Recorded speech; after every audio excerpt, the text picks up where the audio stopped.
长安取自古代长安城的名字，意为长治久安。长安汽车的故事要从100多年前说起，别觉得夸张，它可真不是这几年冒出来的新品牌，甚至在整个中国汽车行业里，它的根儿算是扎得最深的一批。你很难想象，现在路上跑着的逸动、CS75、深蓝 SL03 这些长安的新车，其实背后是一段从大清朝洋务运动时期延续下来的传奇。1862年，清朝还没灭亡呢，当时的朝廷正在搞洋务运动，想着中学为体，西学为用，搞一点现代工业来保住江山。于是他们在上海办了一个洋炮局，主要是造大炮、枪械这些军用装备。后来因为战乱和战略调整，这个炮局一路搬到了重庆，那演变成了重庆兵工厂，也就是后来长安汽车的前身。那时候哪有什么汽车，别说车了，连电都还没普及。但这家工厂可没闲着，他一直在为国家造枪造炮，哪打仗需要支援，他就往哪调货。新中国成立后，这家工厂归属了国防系统，专门生产轻武器，是国家重点扶持的军工企业。说白了，它是靠打仗、靠制造战争装备起家的。时间来到改革开放以后，国家开始大力提倡军转民，意思是军工厂也得想办法生产老百姓用得上的东西，不能只靠军费养着。这时候，重庆兵工厂灵机一动，既然咱们能造枪，为什么不能试试造汽车？正好当时国内还没几个会造民用车的，机会大着呢。于是他们开始研究怎么造车。但说实话，汽车这玩意儿和枪炮完全不是一个领域，得从头学。为了加快进度，他们决定引进国外技术。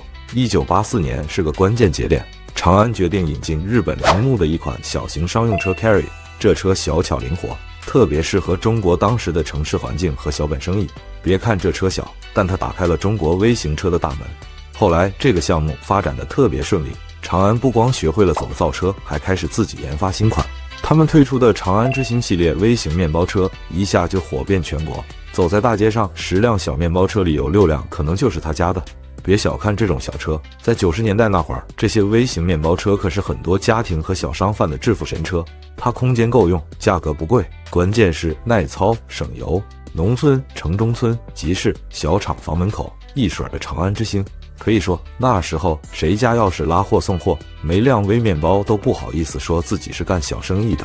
长安也因此被贴上了微车之王的标签，销量一路攀升，稳坐中国微型车市场的头把交椅。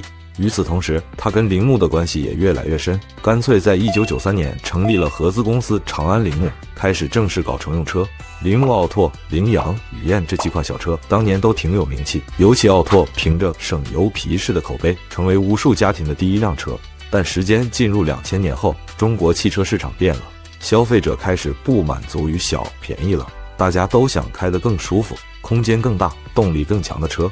而铃木这边产品更新太慢，始终是小车路线。长安也意识到靠微车混日子不行了，得有自己的大车和主流车产品。于是他们开始走自主研发的路子。这一点上，长安是4大传统车企中最早下决心搞研发的。2006年，他们在重庆建立了自己的汽车工程研究院，还在意大利、日本、英国建了海外设计中心。一开始走得挺艰难，做出来的车样子老土，动力一般，卖的也不太好。但他们没放弃，一边搞研发，一边继续从合资项目里赚钱输血。终于到了2012年，他们推出了一款轿车逸动。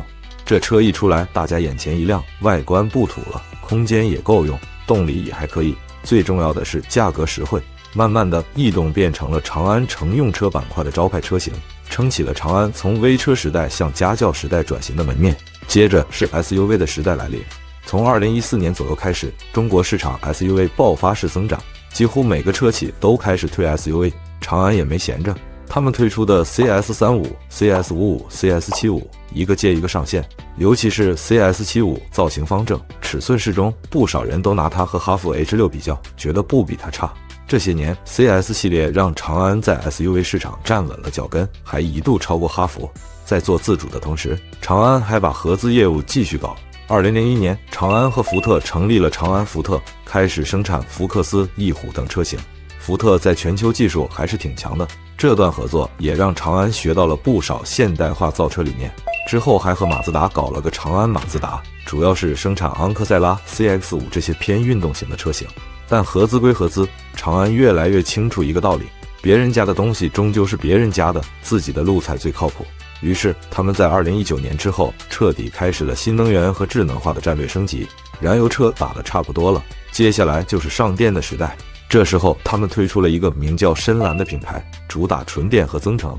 第一款车深蓝 SL031一上来就不简单，造型科技感十足，内饰也比传统车型高级不少。很多人第一眼看这车以为是新势力干的，结果发现是长安老牌国企出的，还挺惊喜。